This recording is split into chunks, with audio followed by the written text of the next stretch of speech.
APMC ಮಾರುಕಟ್ಟೆಗೆ MP Shreyas Patel ಭೇಟಿ ಪರಿಶೀಲನೆ. ಹಾಸನ ನಗರದ ಎಪಿಎಂಸಿ ಮಾರುಕಟ್ಟೆಗೆ ಇಂದು ಸಂಸದ ಶ್ರೇಯಸ್ ಪಟೇಲ್ ಭೇಟಿ ನೀಡಿ ಪರಿಶೀಲನೆ ನಡೆಸಿದರು.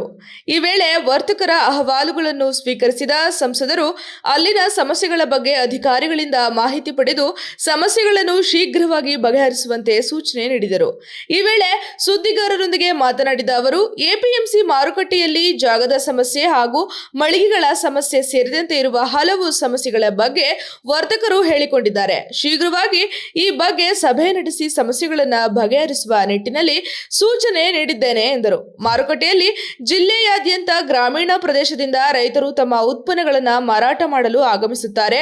ಆದುದರಿಂದ ಸ್ವಚ್ಛತೆಗೆ ಹೆಚ್ಚಿನ ಆದ್ಯತೆ ನೀಡಬೇಕು ಎಂದು ಭದ್ರತೆಯ ಜೊತೆಗೆ ಸುರಕ್ಷತಾ ಕ್ರಮಗಳನ್ನು ಅನುಸರಿಸುವ ಬಗ್ಗೆ ಸೂಚನೆಯನ್ನ ನೀಡಲಾಗಿದೆ ಎಂದರು. ಸ್ವಲ್ಪ ಸಮಸ್ಯೆಗಳಿಂದ ಬಂದು ಭೇಟಿಯನ್ನು ಕೊಟ್ವಿ. ನಮ್ಮ ಅಡ್ಮಿನಿಸ್ಟ್ರೇಟರ್ ಸಹ ನಮ್ಮ ತಹಶೀಲ್ದಾರ್ ಶ್ವೇತಾ ಮೇಡಮ್ ಅವರು, ನಮ್ಮ ಸೆಕ್ರೆಟರಿ ನ್ಯೂನತೆಗಳು ಸಮಸ್ಯೆಗಳು ಇರೋದು ಇಲ್ಲ. ಯಾಕಂತ ಹೇಳಿದ್ರೆ ಇಡೀ ನಮ್ಮ ಜಿಲ್ಲಾದ್ಯಂತ ವ್ಯಾಪಾರಸ್ಥರು ನಮ್ಮ ಜಿಲ್ಲೆಗೆ ಹೆಡ್ ಕ್ವಾರ್ಟರ್ ಬರ್ತಾರೆ. ಸ್ವಲ್ಪ ಜಾಗ ಸಿಕ್ಕಿದೆ, ಆಮೇಲೆ ಮಳಿಗೆಗಳ ಸಮಸ್ಯೆ ಇದೆ. ಅದನ್ನೆಲ್ಲ ಕೂಲಂಕಷವಾಗಿ ಪರಿಶೀಲಿಸಿ ಏನೇನು ಕ್ರಮ ತಗೋಬಹುದು ತಗೊಳ್ಳುವಂತ ಕೆಲಸವನ್ನ ಮಾಡಿ ಅಂತ ನಾವು ಹೇಳಿದ್ವಿ. ಮುಂಬರುವ ದಿನಗಳಲ್ಲಿ ಹಂತ ಹಂತವಾಗಿ ಸಮಸ್ಯೆಗಳನ್ನ ಬಗೆಹರಿಸುವ ಕೆಲಸವನ್ನ ಮಾಡ್ತೀವಿ.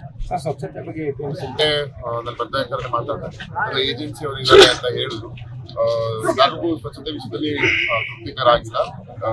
ಇನ್ನೂ ಸ್ವಚ್ಛತೆಗೆ ಒತ್ತು ಕೊಡಿ ಅಂತ ಹೇಳಿ ಇನ್ನೊಂದು ತಿಂಗಳಲ್ಲಿ ಮತ್ತೆ ಇದೇ ರೀತಿ ಆದ್ರೆ ಮುಂದಕ್ಕೆ ಏನು ಕ್ರಮ ತಗೋಬಹುದು ಅದಕ್ಕೆ ಮಾಡುವ ಕೆಲಸ ಮಾಡ್ತೀವಿ. ಸರ್, ಹೆಚ್ಚುವರಿ ಮಳಿಗೆಗಳಾಗಬೇಕಂತ ಅಲ್ಲ, ಜಾಗ ಬೇಕಲ್ಲ. ಹೆಚ್ಚುವರಿ ಮಳಿಗೆ 100 ಫೂಟ್ ಬೇಕು, ಆದ್ರೆ ಅದಕ್ಕೆ ಜಾಗ ಬೇಕು. ಅದನ್ನೆಲ್ಲ ಒಂದ್ಸರಿ ಕೂಲಂಕಷವಾಗೆಲ್ಲ ಒಂದು ಸಭೆ ನಡೆಸಿ ಏನೇನು ಮಾಡ್ಬೋದು, ನಮ್ಮ ಹಾಸನ ಅಭಿವೃದ್ಧಿ ಏನೇನು ಮಾಡ್ಬೋದು ಅನ್ನೋದನ್ನ ಒಂದು ಆಕ್ಷನ್ ಪ್ಲಾನ್ ಮಾಡೋ ಕೆಲಸ ಮಾಡ್ತೀವಿ.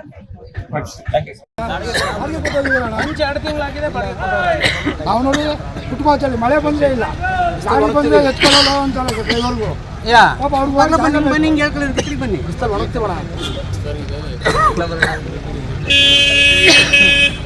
ಹೊಸಬರಿಗೆಲ್ಲ ಸಿಕ್ಕಿದೆ ಅಣ್ಣ.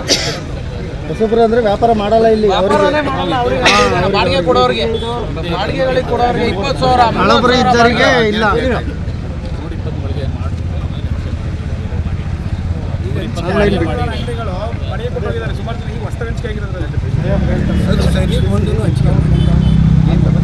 ಪಾಯಿಂಟ್ ಅಂತಾರೆ, ಪಾಯಿಂಟ್ ಇರೋರು ಮನೆ ಮನೆಗೆ ಬಂದು ತರ್ತಾರೆ. ನಾವು ದಿನ ಹೆಚ್ಚಿಗೆ